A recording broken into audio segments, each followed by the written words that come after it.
data.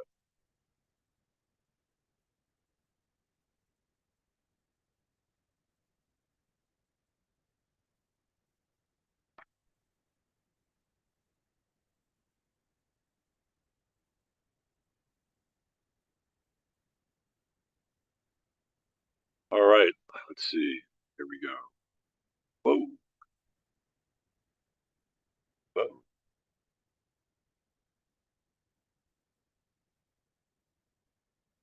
Here we are.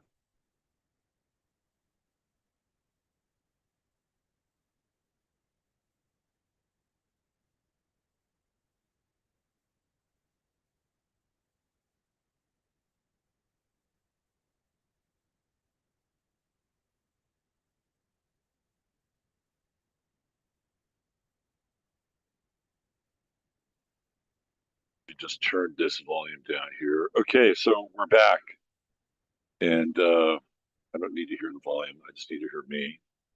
Do you guys hear me now? Do you hear me now? Are we good?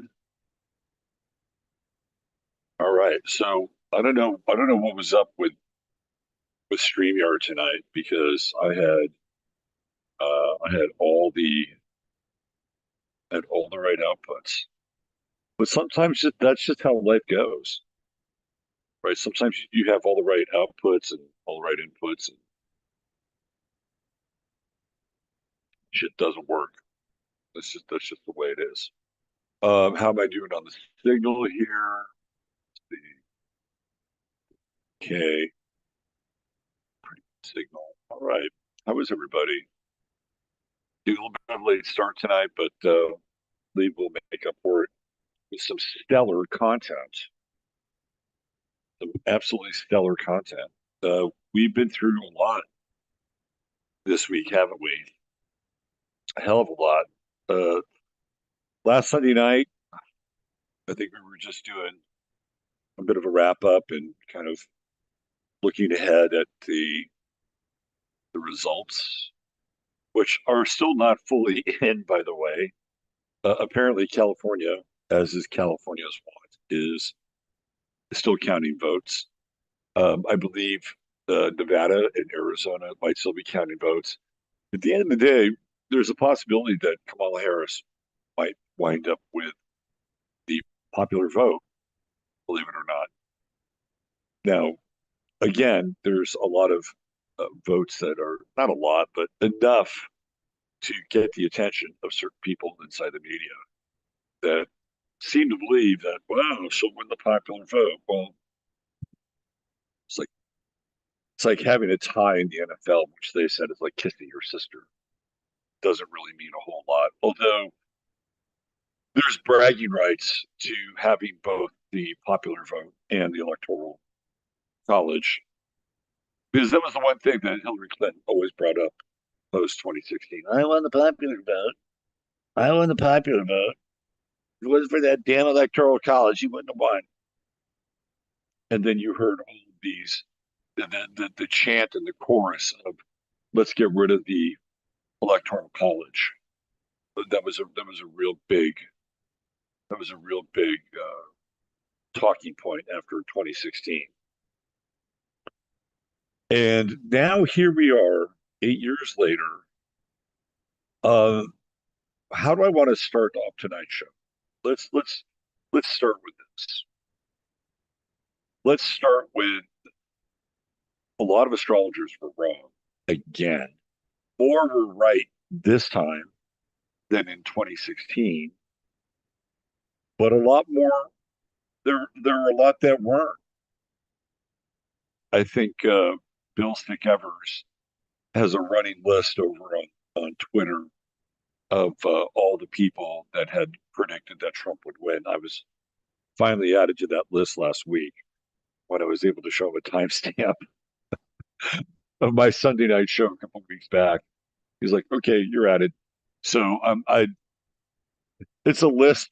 We don't always want to be on a list, but it's a list that I don't have a problem being on. And it was a pretty good sized list. In 2016, I guarantee you, that list was a lot smaller than it was this year.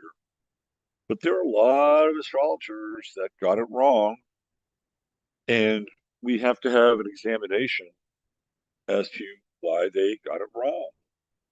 There's a number of reasons. I think first and foremost, this is one of the things that all astrologers, even myself, we all have bias. We all have bias when it comes to the things that we either believe in or want to promote or feel like are fundamental aspects to either our being or some kind of greater philosophical structure that we're attached to. You cannot go through life without some degree of bias. Okay. The better astrologers are the ones who minimize their bias and look at the astrology as it is. Right? This is where true astrology takes shape, no matter what your bias is. Now, let's go back to the scene of the crime. When we looked at this, what was it, 3 Sundays ago, roughly 3 or 4? The thing that we were really looking at was Jupiter. Jupiter was the big player in all of this. And Jupiter, while in the same sign as Harris's ascendant, never reached her ascendant. So the potential for expansion that would come along with the Jupiter transit would be a fait accompli. Had it reached her ascendant and even went into her first house, if ever so briefly. It never did. It got close, but it never crossed over her ascendant. And then immediately, once it went retrograde, it started to retreat into 12th house, which meant that even when Jupiter was moving forward in Gemini, there was some degree of forward momentum emerging from the Harris camp. You'd have to go like back to the Democratic National Convention, and Jupiter was direct, and it was moving towards her ascendant. Right? It's like this is the wave, this is the train, this is where it's going. But we all knew that it wasn't going to get there, and then that the we'll even bring it up. Let's just here just so that we have some sort of a visual guide, and you guys, and I know a lot of you have been following this for months now, so you know what I'm talking about. But let's just get it up on the screen so people understand as part of the recap what I'm talking about and why this didn't work out for her astrologically and why it did for Trump. It was not rocket science. Like of all the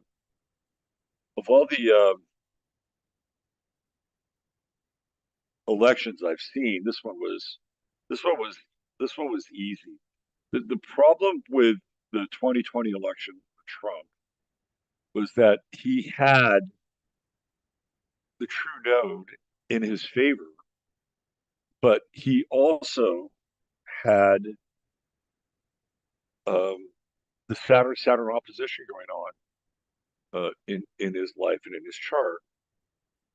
He also had wasn't there a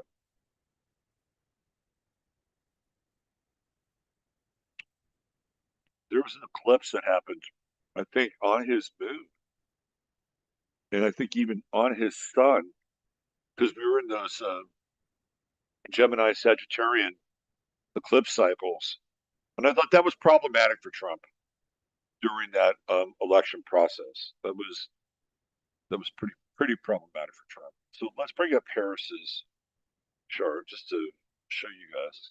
We'll go over a little bit of review here. This is what we're really looking at. So here's the aforementioned Jupiter. It never, ever, ever crossed her ascendant.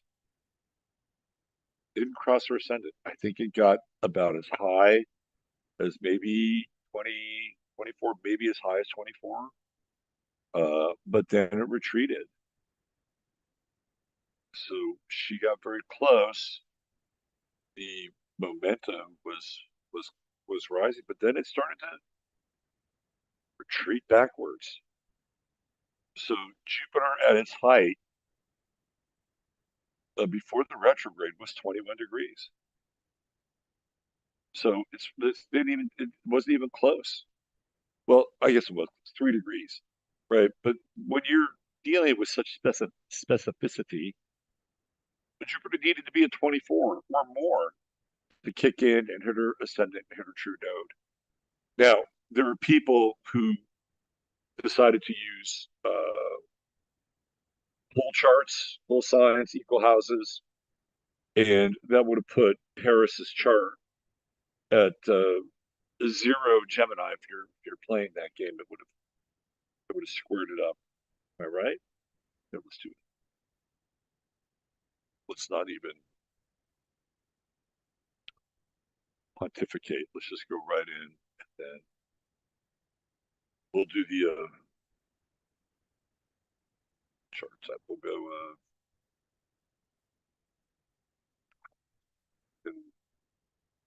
equal signs. We'll go whole signs. Let's see what we got here. So if we go whole signs with Harris, she's yeah. This is what I'm talking about. Bring you into this.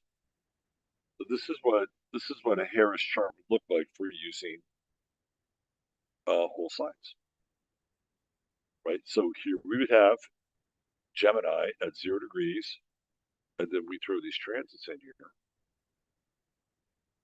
and we can see, oh look, here's Jupiter down here, right in her first house, and transiting Jupiter is at 19 degrees because it's retrograde. Remember, it never went past 21. But in this chart, she would have Jupiter in the first, in which case it would be advantageous, right? It would be very advantageous to have Jupiter on, I'm sorry, Gemini rising and Jupiter in the first house. But guess what? Whole signs loses out to Placidus. This is what happened. Sign system lost out to Placidus because the Placidus chart was the chart that carried the day. Right back to the chart that we know about, which is the Placidus chart right there. So there's Jupiter.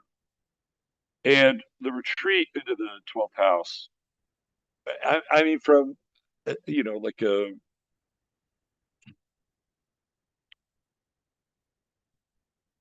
from a monkey works standpoint, like if you wanted to throw an election or you wanted to have some, dirty work, right? The 12th house and Jupiter retrograde would be an interesting transit for that. And when I saw that, I felt like, okay, well, she may not win on the surface, but behind the scenes, there would be things that they'd be doing that would perhaps uh, bring her more votes or attach votes to Trump in a way that would look like they were fallacious and yeah, and create kind of a voting scandal around Trump, and then of course attach it to Russia, and here we are all over again. But we haven't seen that, and there are a lot of people who are asking this question: why are things so quiet? Why has there not been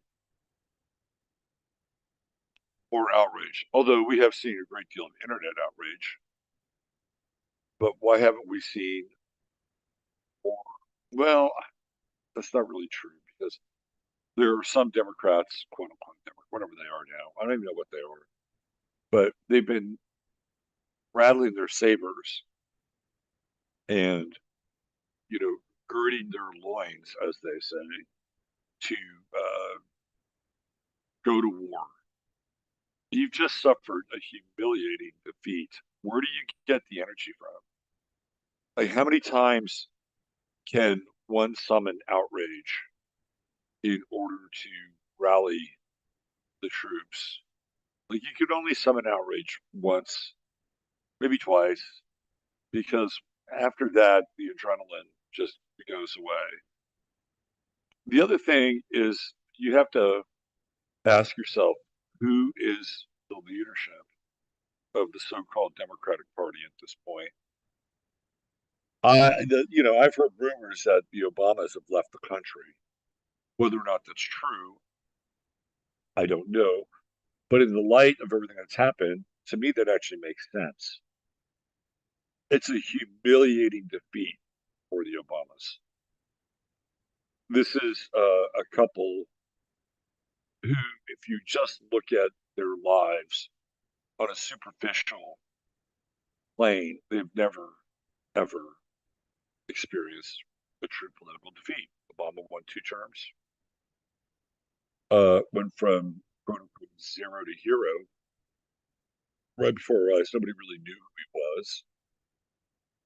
His post presidency was often seen as kind of a golden age, believe it or not between people who had their eyes wide open, but there were people, the people that I'm referring to would be like white liberals who saw Obama as the epitome of articulation, class, and a presidential manner. I mean, everything that supposedly Donald Trump isn't. The so-called left, especially the white left, saw Obama through that lens. And whenever they would hold Obama up to Trump, whose style is very different, it was almost repellent to them. And it's not because necessarily who Trump is, although they would certainly make a strong case for that. It's that he followed the heels of Obama, and they loved Obama. Obama could do no wrong. And now this is the greatest single political defeat the Obamas have ever suffered. Barack Obama had never lost an election until last week.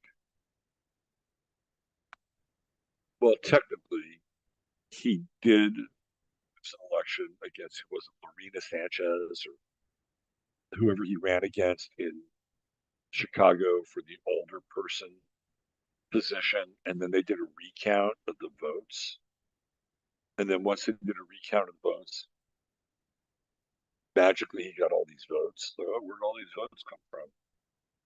So he technically lost until they recounted the votes. But after that, he never lost an election. He won in a runaway as Illinois state senator uh, for a number of reasons. Uh, but when he was president, he won that. He won it. So he's never lost. Obama was undefeated. And for that matter, so was Kamala Harris. Kamala Harris had never lost an election. Now, when she was running for president, she pulled out of the primary, but that doesn't mean that she lost. She would have only lost if she had been Joe Biden. So you have Kamala Harris, undefeated. Guess who also never lost an election? Tim Walz. Anytime Tim Walz ran for public office, he never lost an election. Never. Not once. Not once. Guess who loses? Tim Walz. Now, we know that Michelle Obama has never run for public office, but she's been there with Barry every step of the way. So by proxy, she never lost. So let's just add this up. Kamala Harris, who never lost an election, lost. Barack Obama, because he was basically he. I don't think Obama wanted to be there. I think he was willing to have Harris, but I think he wanted a different vice presidential candidate. Nonetheless, they pushed him to go out and get votes for Kamala Harris. And he had been the brains behind the scenes in the Biden administration. So if you throw Joe Biden in there as a candidate, and it's really Obama, Biden, Biden, Obama doesn't lose that one either. Now, Joe Biden, on the other hand, even though I believe he won every senatorial bid, the two times that he ran for president previously, he got pretty far down the pipeline and then dropped out. It wouldn't be a loss, but they weren't really successful. He was only successful when he had a machine behind him, and that machine included Barack Obama. So this has been an absolute shit show for the so-called left, and it's been a shit show for astrologers who were dead set on Kamala Harris losing, and they could have used signs, they could have used zodiacal releasing, they could have used anything that they tried to in order to fit the outcome into their predisposition, their bias, and their ideology, and it was never going to work because astrology doesn't work that way. You go back to 2020, you said, well, wasn't Trump supposed to win in 2020? Yeah, he was supposed to win in 2020, but he had extenuating circumstances with his chart, which I've talked about. The Saturn opposition was sitting right in his face during that time. I kept like, how the fuck is he going to deal with the Saturn opposition? It's not business as usual. The Saturn opposition comes around, you have to redefine your position to the established order in your life. So maybe I don't know. I still think Trump shouldn't have run in 2020, but that's just me.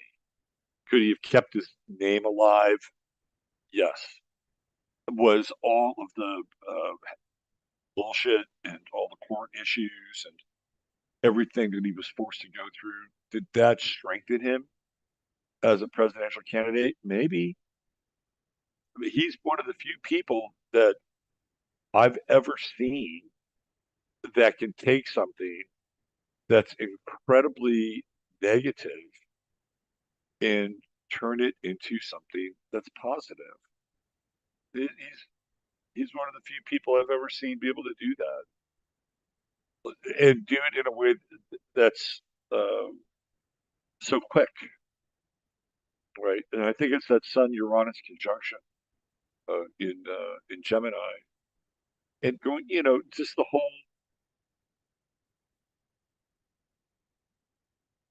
Joe Biden saying that the Trump voters were garbage, and then within a day, he's driving a garbage truck, and he's got a little garbage vest on or a little emergency vest on, and then he wears it. Like his likability factor, whatever you think of Trump, whatever you think of everything goes along with his likability factor went through the fucking roof when he donned that vest, and not just the vest, but the story that went along with it. It was hilarious. So he has this very unique ability to turn a negative into a positive.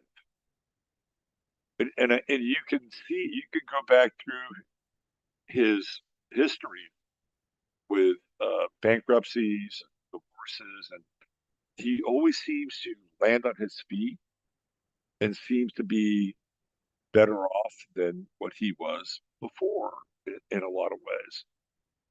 So the question then becomes, would Trump have been so successful in this election had he not gone through all the shit? I think even if Trump had decided that he wasn't going to run for president in 2020, they still would have done all this stuff to him. More than likely, right? Because they would have said, oh, we got him on the run now. Let's bury his ass. And at the end of the day, everything that he went through only made him more popular. It made him more popular with the black male community who saw in Trump which is mind blowing because he's theoretically a billionaire or who knows how much money he's got, but he's got cash. He's sitting on a lot of money. But they related to him, right? They related to this guy who, in spite of all of his money, he's persecuted. And that's how they related to him, that they felt persecuted as well. And he became a symbol of not just his persecution, but their persecution. They took it very personally. They identified with him. And if you go back when he was a Democratic president or Democrat general, the black community loved him. He was mentioned in all these hip hop songs. He was on The View. As soon as he changed his political affiliation, now all of a sudden, public enemy number one, right? The worst of the worst. So him going through all these court cases and E. Jean Carroll bullshit, all of it, I think at the end of the day, uh, it made him stronger. And it gave him, I would say, more of a general appeal.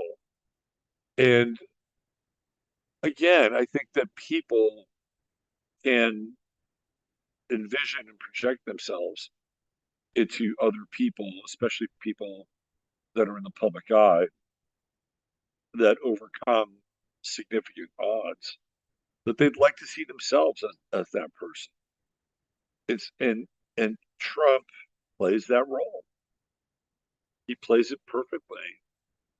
So there I don't I just I feel like, first of all, had he not run in 2020 and with the Saturn opposition going on, they still would have gone after him. Didn't matter, right? It didn't matter. They still would have gone. They still would have tried to bury him because, in fact, they probably would have felt even more emboldened at that point. It's like, oh, we got him on the run. He's retreating now. Let's go after him and you know turn him into the Ten of Swords. You know that card, the Ten of Swords. Um, but he gets through it. He runs the gauntlet. Supposedly, he's got more of these trials that he still has to deal with. But he runs the gauntlet. He comes through it, and people are emboldened by it.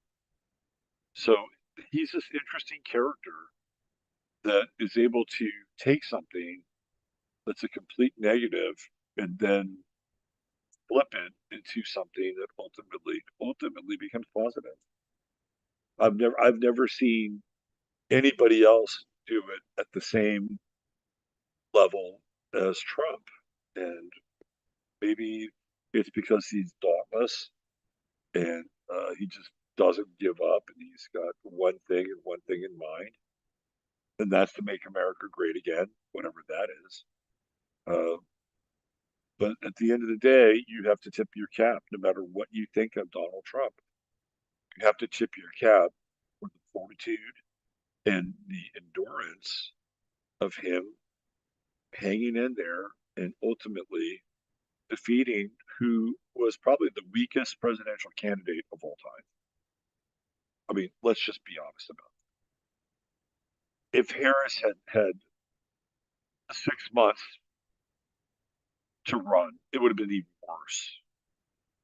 It would have been even worse. They needed a short runway for Harris to minimize her utter lack of being able to kind of stand on her own 2 feet and have well thought out responses to questions that were outside of her lane. Right? She's really good inside the DEI box. She's really good inside of the hey, we don't all start off together, but we're going to end in the same place box. Like you keep her in that little square of her world and talking points, but she's reasonable. She can sound reasonable. She can be passionate about it. You take her outside of that, and it's problematic for her. She doesn't have the ability to do anything with her mind. Like, so let's take a look at her chart. Where is this in her chart? She has Mercury in Scorpio. Okay, I like Mercury in Scorpio. It's deep, it's profound, it's intense. It gets to the bottom of things. It's great for research, and she has a trine with Saturn with Mercury. So what that means is that if everything is mapped out and plotted out, prescribed, and she stays in her lane with that Mercury Saturn trine, meaning talking points, doctrinaire, she'll do fine. Like she can be more than credible when she's in this narrow lane. You take her out of that, and she's not very good. In fact, over here, Mercury is in opposition with the moon. And we see somebody who really fluctuates between being at times mental and perceptive, and at other times really emotional and kind of, either giddy or off the handle, right? Like, so she's trying to somehow find this balance between her Mercury and this Aries moon, which doesn't have a lot of filter, the Aries moon. And we can see also that this was easy.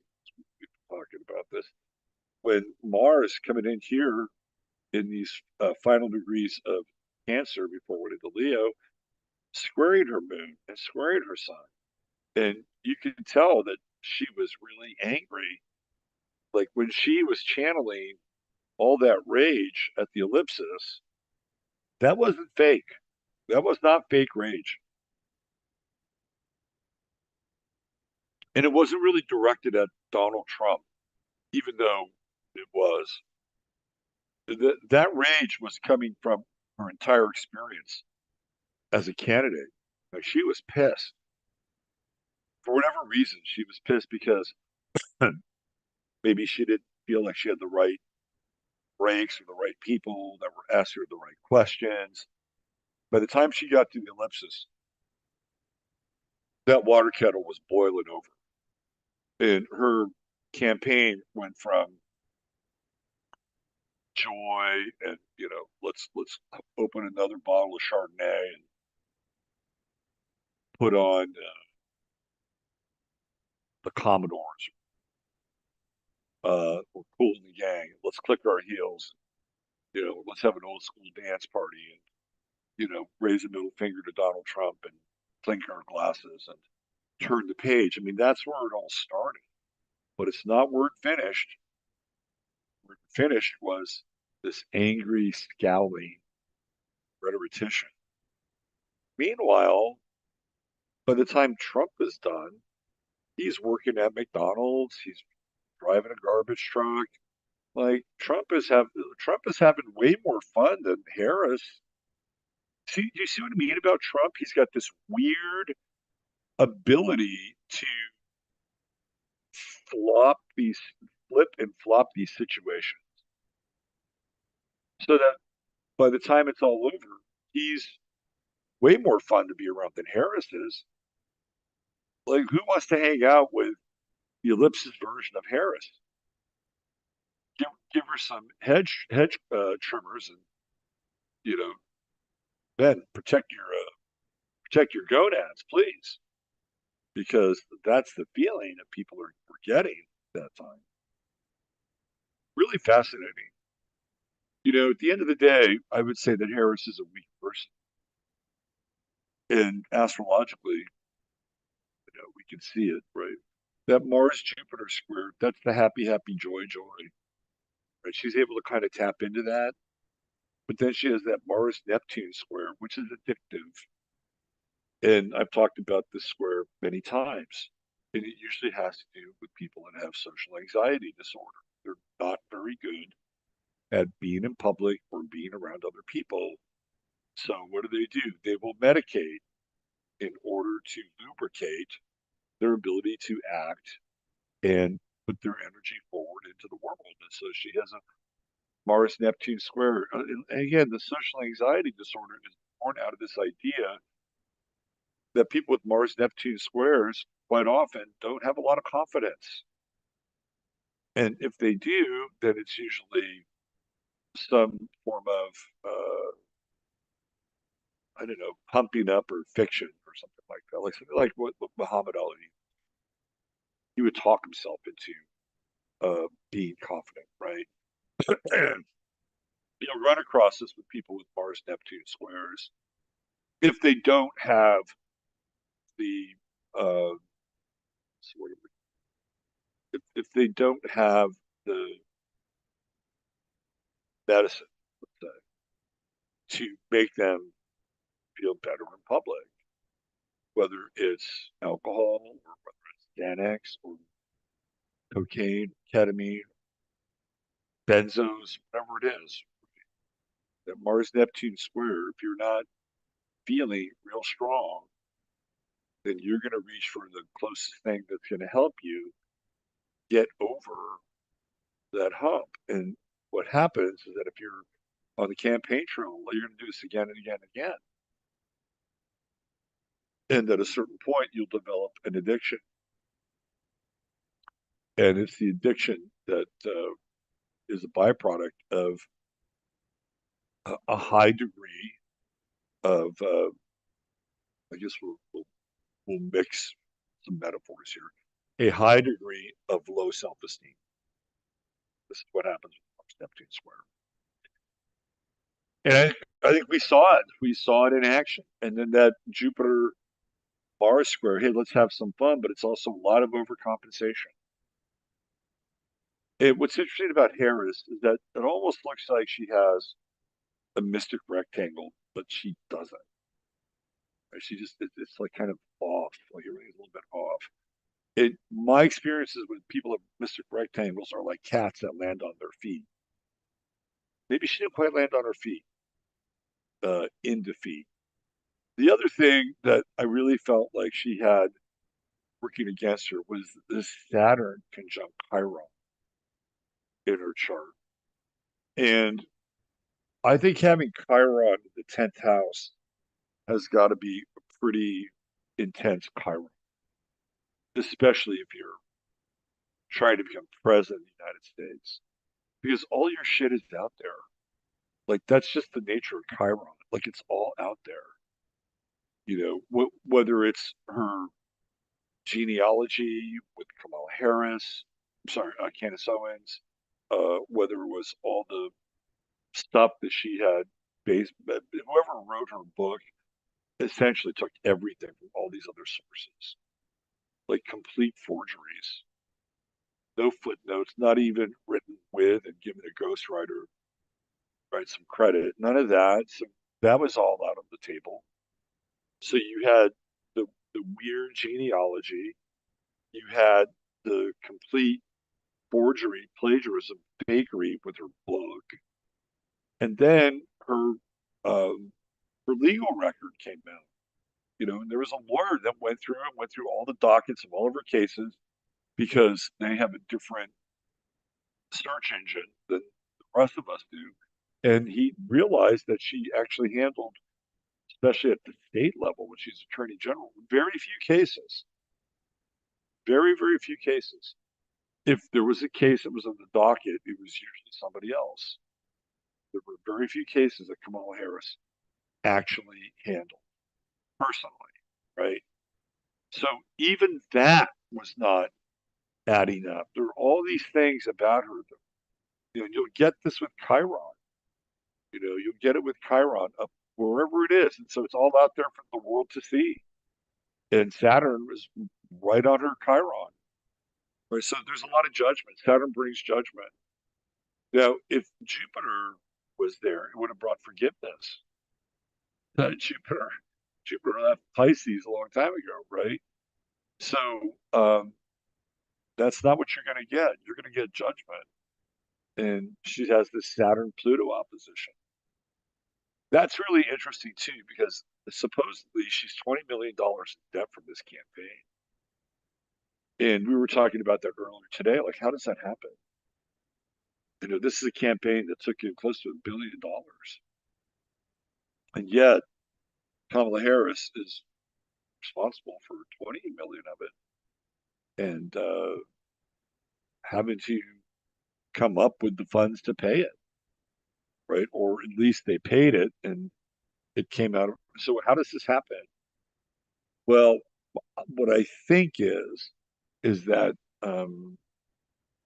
they went out of pocket to pay for people like Beyonce, who didn't even perform; she just spoke.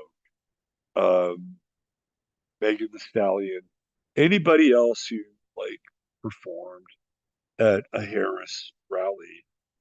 I believe those people were paid. And who else paid off to like put their steel on Harris? So I think that that money came out of personal account because what it was the Share Blue people. That's the super PAC for the Dems. They get all the money, and there's other super PACs, but that's a huge super PAC.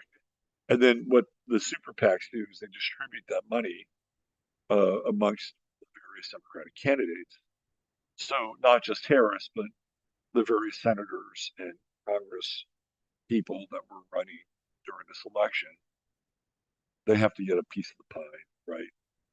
So some of that went to Harris's account. A lot of it did, but Harris had to go out of pocket. So maybe those expenses weren't under the umbrella of either Sharon Blue or the DNC or whoever was running the expenses for her campaign, right? That's a whole different story altogether. But it is part of the story. She wound up being $20 million in debt. It's a lot of money, even and I'm sure Doug Emhoff has some bucks. Like, what's Doug Emhoff worth? Maybe he's worth about $50 million. I don't know, but that's a huge chunk. Harris isn't worth $50 million. I don't know. I don't know what her standalone uh, finances are like, but they're not like Doug Emhoff's. So it all came out with Saturn conjuncting Chiron, all that weakness, right? Because that's what Chiron brings to the table, brings vulnerability. Now, could she have gotten through that? Yes, she could have gotten through that, but it would have taken a very different kind of response than what she had brought to the table. So I want to go back in time a little bit, and I'll show you where uh, they fucked up with Kamala Harris. So let's go to Saturn. Let's go to her Saturn return. And right here, this is around February of 2023. Now, I personally had said that Harris was going to be president right around this time. And clearly I was wrong. However, I do believe that there was a concerted effort to make her president because it was right around this time where we were reading about a major rift between the Biden camp and the Harris camp. And this is right around the time that Ron Klain was a longtime Biden supporter and deep insider. I think he'd been also the head of the DNC at one point.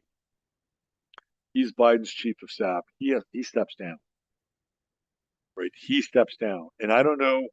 Like, he still stayed on as an advisor, but he was not involved in the running. Like, maybe he set everything up, which is what chief of staff does. And sometimes a president will run through a couple different chiefs of staff. Like, there's one to set everything up and put everything on the table, and then get all the systems in order, and then they leave. And then somebody else will take it over and just manage it, right? Like sometimes. But when you look at Ron Klain and his history with Biden, you got the sense that he probably wanted to be there longer. only because it was such an unsteady hand with Biden. Right? So there's all this pressure, and this is really, if you go back to February of 2023, Harris is Saturn. She's going through her Saturn return. It's right there. Saturn goes into Pisces on March 8th of 2023, puts it right on her midheaven. That would have been the time. That would have been the time. She would have had Saturn on her midheaven, game on. She would have had 2 years, right? 2 years roughly, the entirety of 2023, and then maybe about half of 2024 to have established some kind of presence, some kind of policy, something that would have distinguished her as just an empty pantsuit. But this did not happen. And the reason why is because, let me see if I can do this, get Biden's chart up here. These are some of the things that David and I were actually talking about. By the way, shout out to David. Uh, that live stream we did on Tuesday night, David and Mark and Drake Woods, and quite frankly, it was just fucking epic.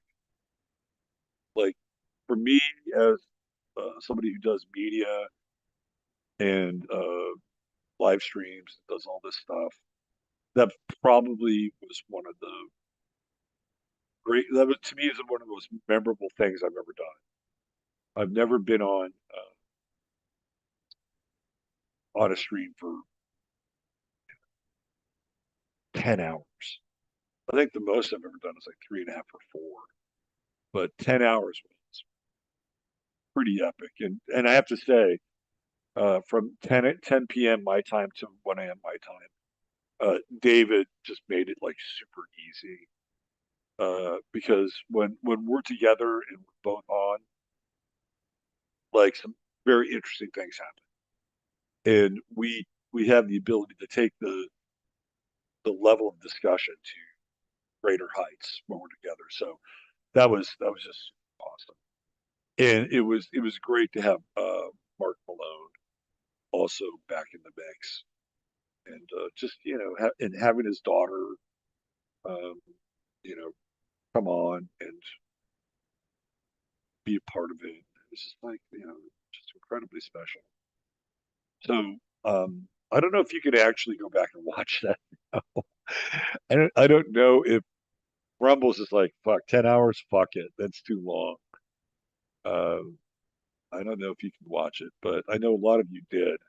And we were there together. I was not gonna get off the damn street until we figured out who was gonna be the I didn't care if it was gonna be till I was gonna be on that stream for 2 days if I need to be. That's how devoted I was to it. Not because I was like, super Trump, but because um I just wanted a result. I wanted a result. I didn't want Harris to win. That part was easy. That was easy. Uh,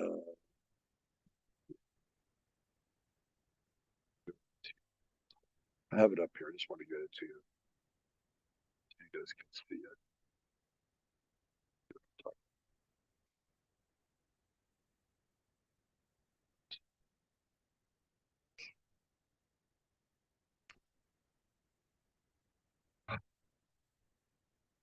Kamala. Kamala. Kamala. Kamala. Okay.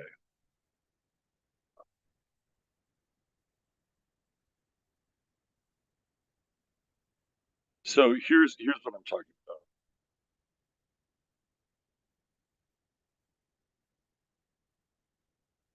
That's Biden's son in the 12th house, right there. And this is Harris's Saturn conjunct her midheaven, which we just looked at. Now for uh For Biden, it's in his third house, which is like more like sibling, uh, townspeople. And what do we have here? We got a direct Sun Saturn square. So while Harris piggybacks on older men, Saturn conjunctor, MC, which she has again and again, Billy Brown, Doug Emhoff, Joe Biden, they all fit the Saturnine profile. You have Joe Biden over here in the 12th house. Like, yeah, I'm not really down with this person. That's a fixed square. And you piss off Joe Biden and you piss off the Joe Biden clan, you're not gonna get a lot of love here. This is one of the other things that Harris had to deal with. You know what's also interesting is this South Node Saturn conjunction. And a lot of people will say, well, why did Biden take her on as a vice presidential candidate? Um, I know that there's like a lot of doubt around Harris's racial makeup, but it almost feels like there's some weird, like past life stuff with Biden and Harris, and it feels to me like we're definitely in uh, indentured servitude territory. You know what I mean? Like that's the South Node, and there's her Saturn. It's like, oh boy, he's responsible, right? On some level, he's responsible. So yeah, come on board. We got this past life thing we got to work out. That's really very interesting. I'd never noticed that before, by the way. And what's funny about is that the first thing she did when she went after him in the presidential primary in 2020 is she accused him of being a racist. I think she was ready to go full Robert Byrd, and because now this is also interesting too. If you put it into the context of that debate, what was she banging on about? Just banging on about busing. And where does busing take place? It takes place in the third fucking house. Number one, it's transportation. Number two, the third house is, you know, ECE, early childhood education. And what I mean by that is that's basically from first grade to high school. Once you graduate from high school, you're in ninth house territory or you're in sixth house territory. You're either learning a trade or you're in a JC or you're up in the ninth house and you're getting a degree. So this totally fits the model, right? She goes right after him on the whole busing thing and the racism thing. If you go back and watch that, it's fascinating, absolutely fascinating to watch. We go over here, and this is Biden's Uranus, and it's kind of in a close square with Harris and Saturn. But again, to me, it's just the Sun Saturn square. Like, and again, with Biden, with all this 12th house stuff, you don't always know what he's up to. He, this is the chart of a consummate DC insider, hands down, hands down. Now, if you look at Harris's outer planets or planets up here, she's got Venus conjunct Biden's midheaven. Look at that, right? Look at that. So that plays a role just in general. Again, from a deal maker perspective, they're like, oh, well, why don't you take her?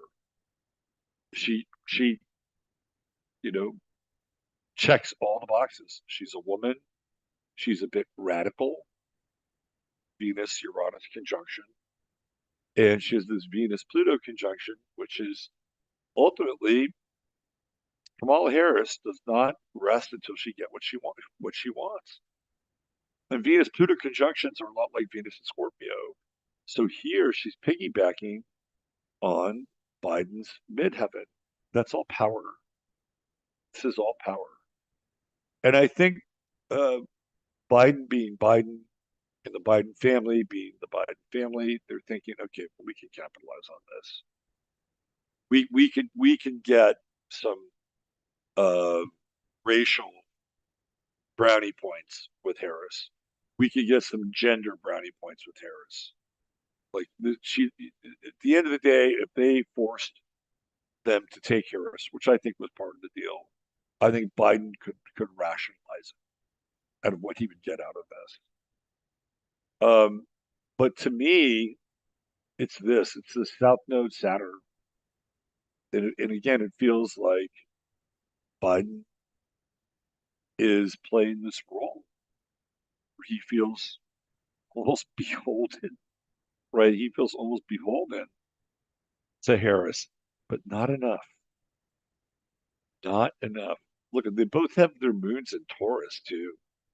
So I do think that there were times where some of the good vibes in the White House that they pretended to have, they could probably get by on some fumes. But this is a chart fraught with complexities, and most notably that Sun Saturn square right there. Um, and they didn't like it. They didn't like what went down.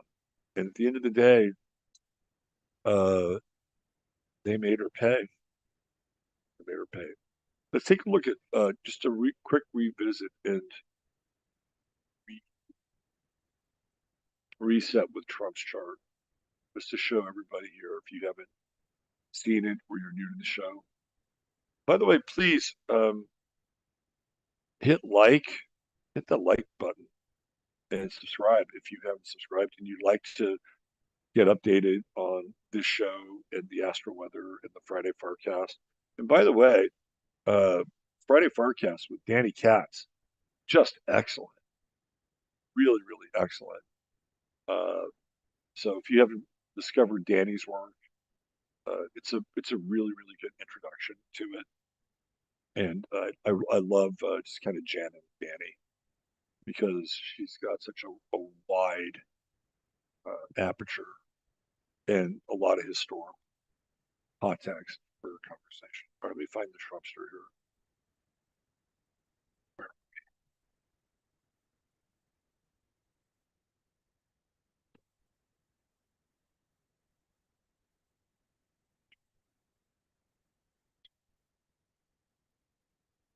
Go sure, transits.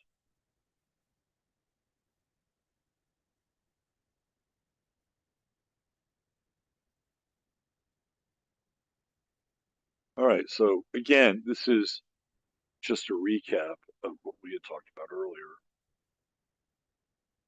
And this is Jupiter.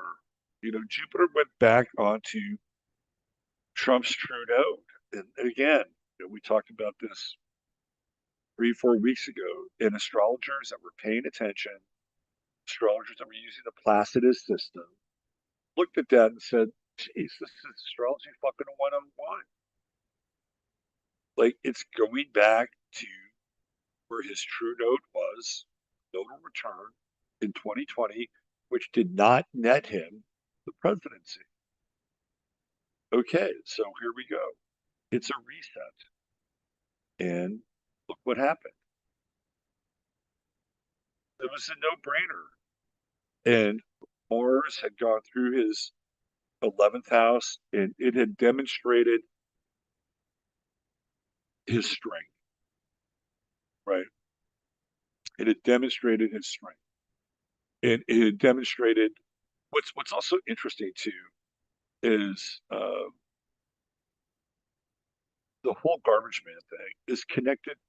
It's really connected to the home because, yeah, sure, garbage trucks will go to businesses. They'll dump their dumpsters, right? But usually we associate garbage men cruising around, picking up our cans, and then dump them into the back of our garbage. That's a very Cancerian thing. It's connected to homes, domesticity. And the McDonald's thing is also very Cancerian. When you get into restaurants, whether it's a fancy sit-down restaurant or McDonald's, it is connected to hospitality, and Cancer is about hospitality.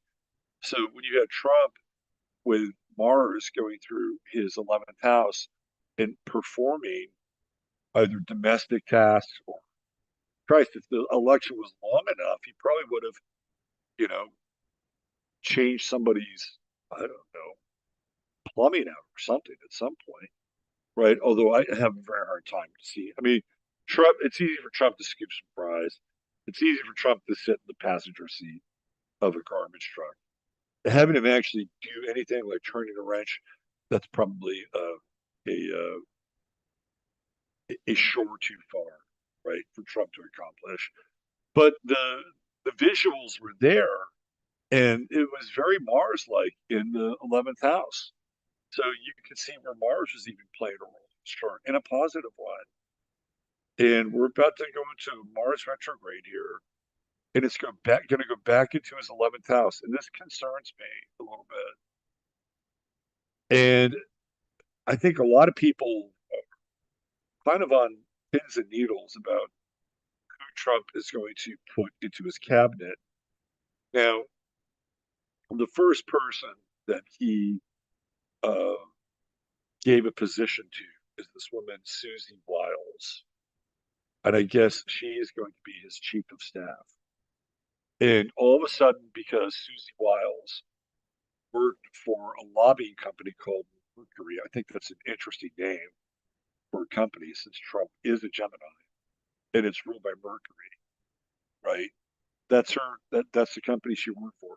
And they've had a lot of really big clients like Pfizer, so look, I'm not gonna I'm not gonna blame Susie Wiles because she company that had Fortune 100 clients, right? I'm not gonna blame her for that because that's business in America.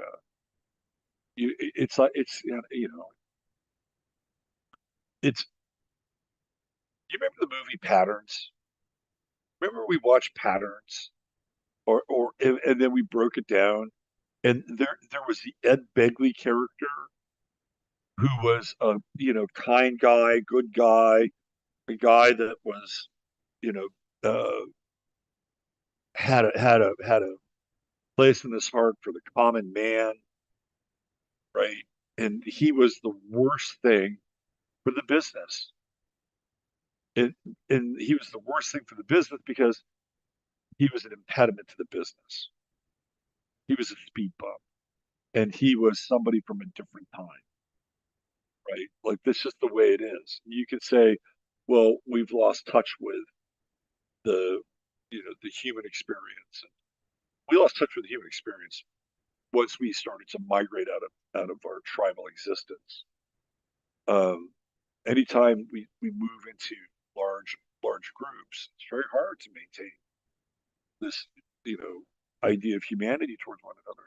And I'm not shitting on it by any stretch because in our own lives, I think it behooves us to have that to the best of our ability without becoming doormats. Um, so then there's the other character,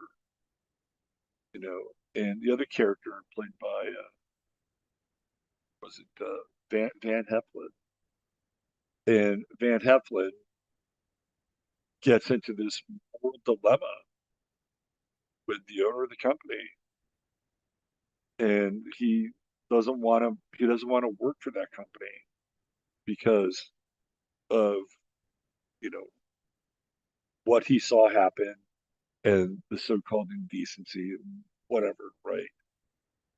And then the owner of the company says, "Well, what are you going to do? Where do you go from here? Are you going to go get some job at some 10-cent firm that you're going to feel good about?" And he said, "You're going to learn more here with me than at any other place you'll ever work at." And then the Van Heflin character is so pissed off at him. He says, I want you to put in the contract that I can, if I want to, I can haul off and hit you. And he says, as long as I can do the same thing back. And then they're on the same page. So the reason I'm bringing it up is because, and again, I'm not going to sit here and bail water for Susie Wild because she worked for a company that had Pfizer as a client. She's working for a company that has Fortune 500 clients. It's business in the 20th century, business in the 21st century. I'm not gonna demonize her for that, right? And if she is everything that Trump says she is, she helped run his campaign. Pretty successful campaign, would you say?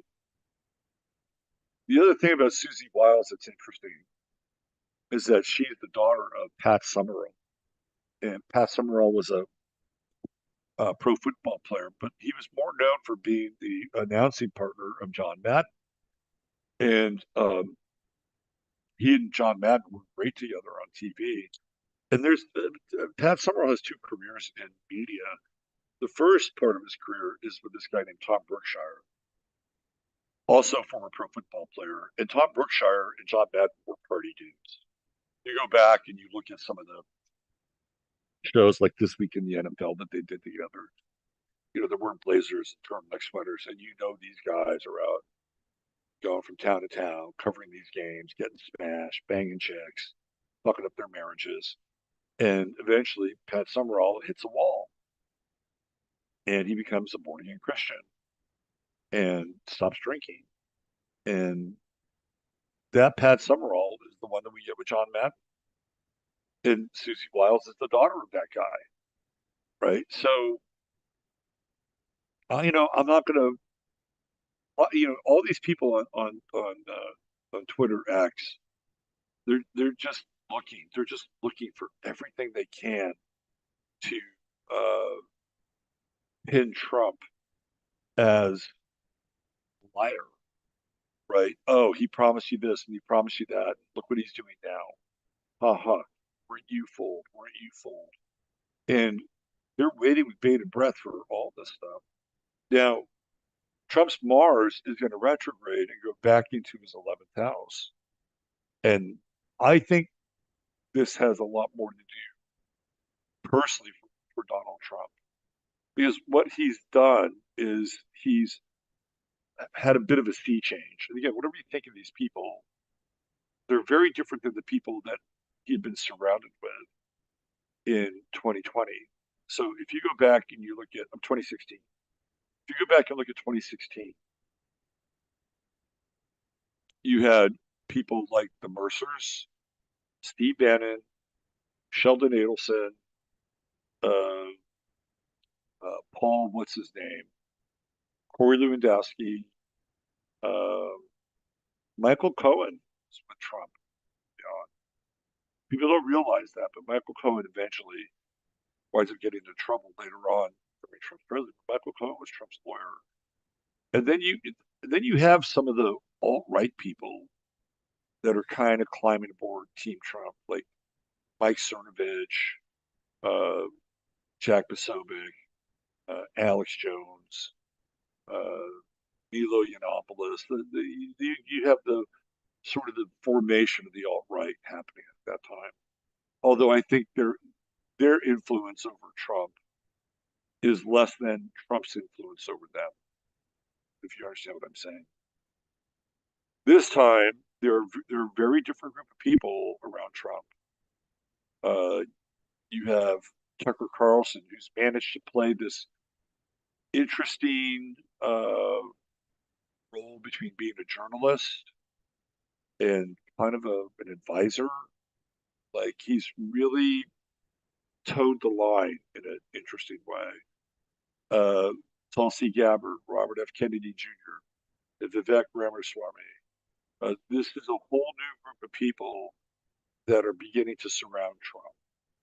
And it'll be interesting to see if Trump makes use of those alliances or with Mars retrograde, he goes back to the well. Now, he has said that he's not going to bring Mike Pompeo on board. Well, we'll see. We'll see about that. So this Mars retrograde is going to be very interesting. And I think there are people that are going to be pissed off by certain things that Trump is going to do, and they'll be pissed off on both sides. Like, is everybody going to be happy? No, no. It's going to be a very interesting coalition on the Trump side, and it would not be unlike Trump to create a cabinet that's contrarian. And I think it could be a really interesting experiment if you have people that are more, let's say, in the Tulsi Gabbard, the Vivek Ramaswamy camp, and maybe some other people that are not going to be names that people are really going to wrap their arms around.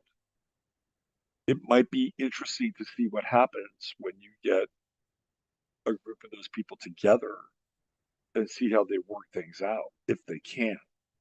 Me personally, I think if we're going to play the political game, he should just go with the new breed. He should just go with the new tide. That's what I would do. But he's somebody that I don't know where he is in terms of political paybacks and all the things that he's on the hook for.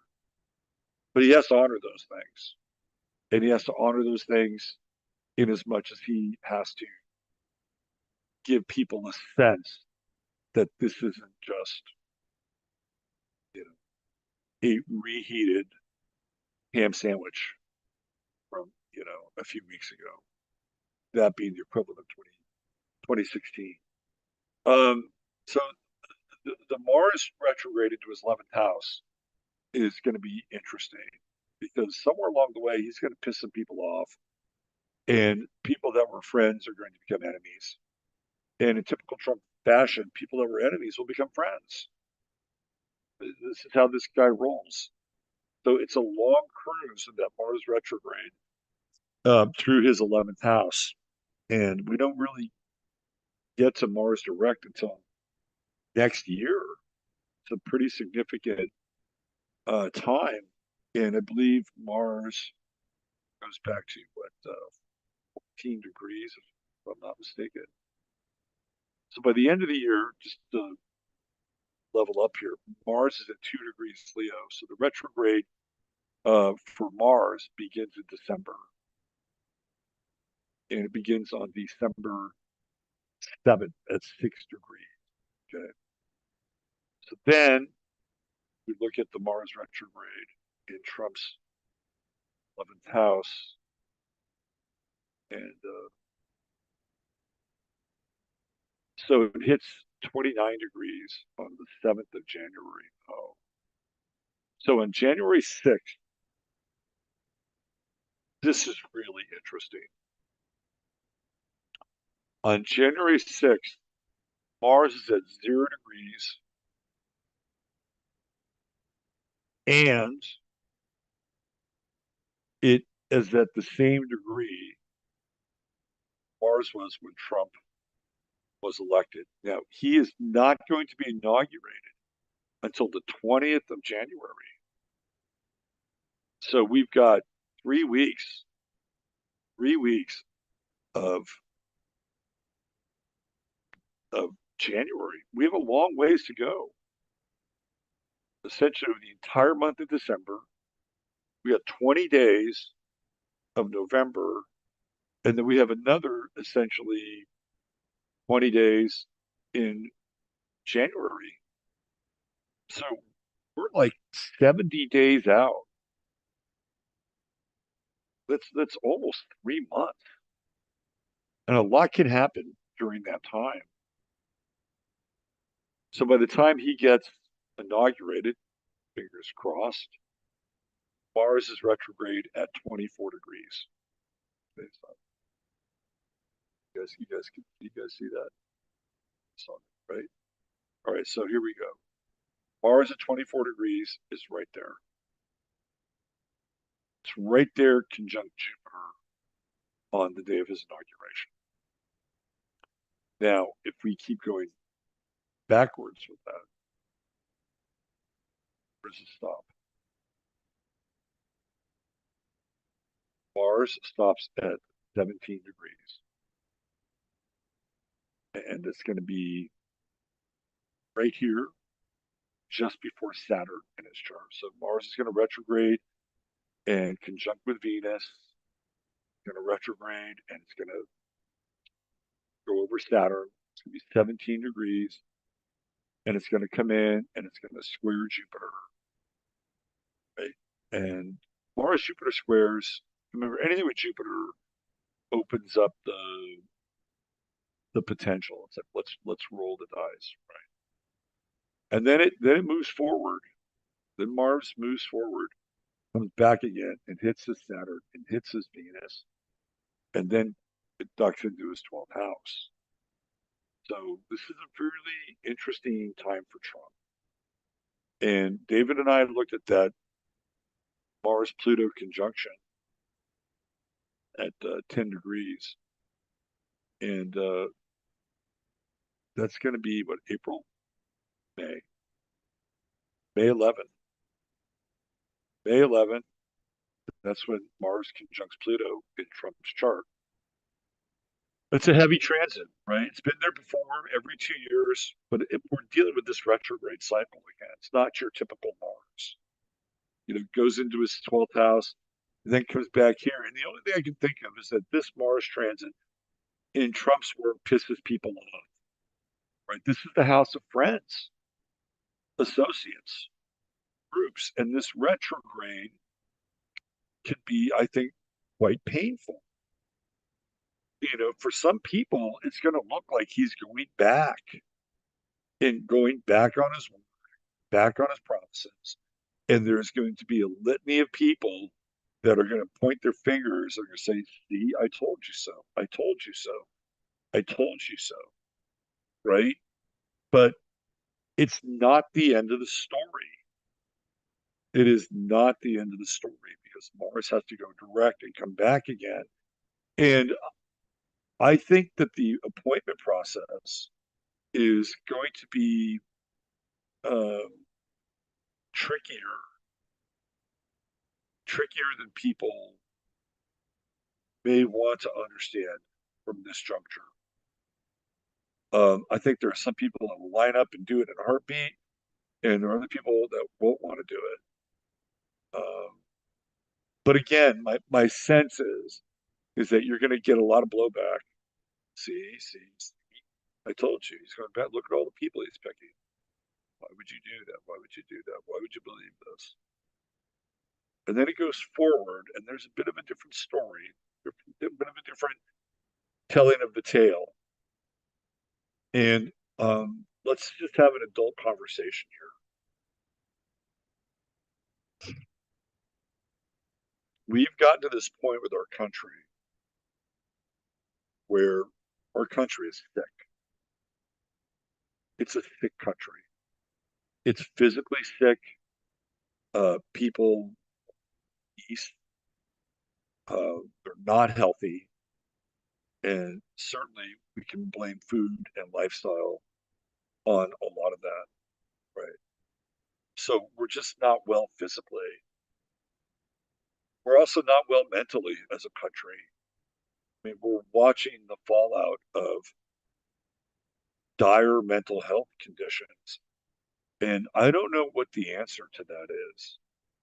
I don't know what the answer to having a large swath of our population be so out of touch and fragmented that they're just absolutely losing their shit again. I mean, you, okay, we had a discussion on my show, may not have been this one, but it's like, well, the question was, what happens if Harris wins? Are you ready to deal with that? How would you deal with that? What would your mindset be like? How would you handle that? Right? It's like, okay, well, maybe you should think about it. Instead of hoping for the best, maybe you should think about how your mindset would be and how you could kind of move along those lines, right?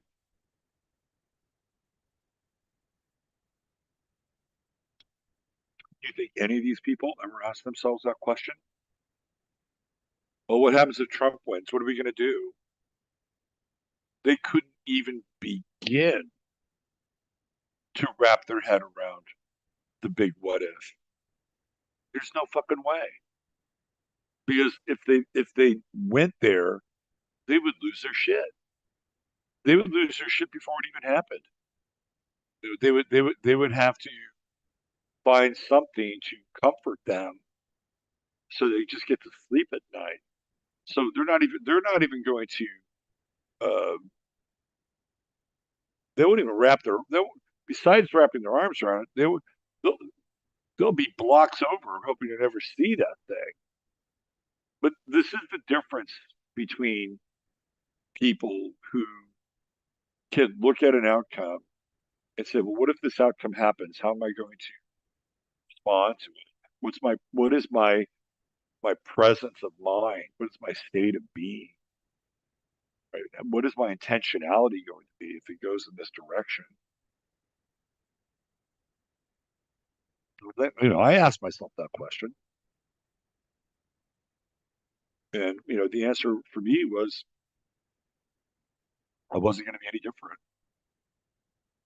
I mean, the last time it happened, it was kind of a kick to the nuts, right? But it was like, okay, but what do we do now? Well, we pick ourselves up off our feet, and we find things to invest in, whatever those things are.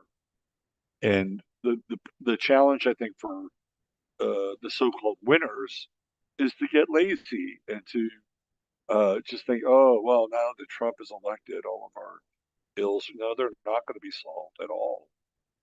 Like this is a stopgap at best.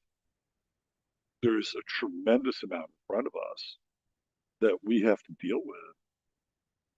And one of the things we have to deal with is a large portion of our population is really unstable, highly, highly unstable. I talked about this idea when I was on with David. I said, I know this sounds really paranoid, but people have to look out for, where they're going and where they're eating and where they're laying their head at night, and you know, even things like elder care and where they're taking their parents and grandparents. And people sent me this video. Multiple people sent me this video where all these young women are talking about poisoning, right? They're talking about poisoning people's drinks and foods. They're going like this, right? Like, I'm not going to play you the video, but maybe some of you have run across it. I've had at least two people send me that video. Three people send me that video. That's exactly what I'm talking about. And again, you look at Trump's 11th house, that's all hospitality. You have Mars running through there retrograde. Uh, Look, I'm not trying to be paranoid here, but between me and you, I'd avoid Starbucks. Just saying, just saying, I'd avoid Starbucks because I'm remembering this thing that happened last night. Because that's one of those weird neutral spaces where you just don't know who is making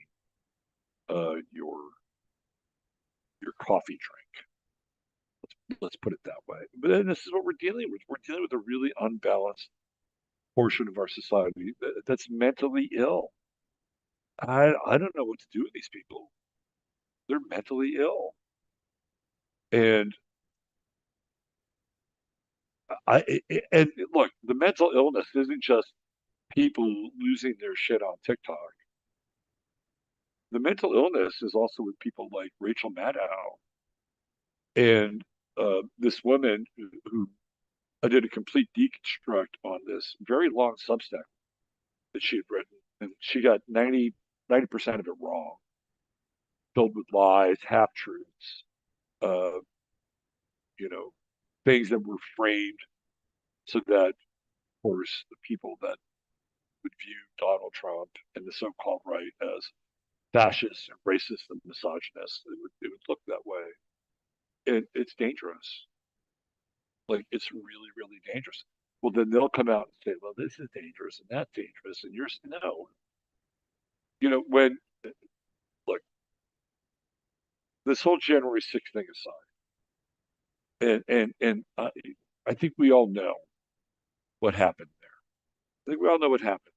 Okay, January 6th aside, most Americans, and I'm putting quotes around it, most Americans, when they dealt with the defeat of Donald Trump in 2020, the ones who wanted Donald Trump to win, did we freak out? Did we scream? Did we yell? Did we throw temper tantrums? Right? Did we go down to City Hall and start knocking people off because it looked like they were Democrats or liberals? No, we didn't do any of that. It was, it wasn't fun, and I'm not even sure it was fair. In fact, I know it wasn't fair. I'm just being algorithmically correct. Uh, but we took the L, right? We took the L. Didn't like it. And again, I look, I didn't like it because I didn't want to have 4 years of Biden and Harris and Obama running the country from the fucking basement. I didn't care who the previous president was. I didn't want those people, right? And it would have been interesting to see Trump get a second term. That's again a different discussion. We took the L, and I'm not sure what we're going to do with these people because maybe they'll just self deselect. I mean, it's clear that a lot of them are not going to breed. So I actually had this vision of them all sort of like living together, you know, and having their own weird little community where they all have shaved heads. They've all had hysterectomies, and they just eventually die out, right? Like that. This is what ultimately happens, and it's very weird, but I can see that. Somebody's trying to call me.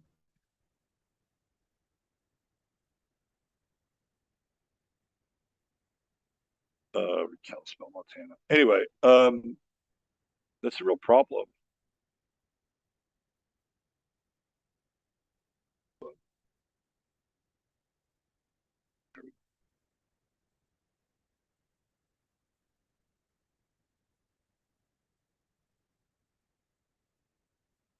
But anyway, I apologize.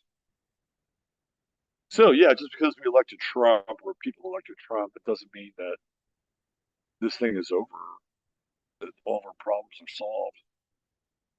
No, far from it. There are huge global issues to attend to, and uh, we have a real mental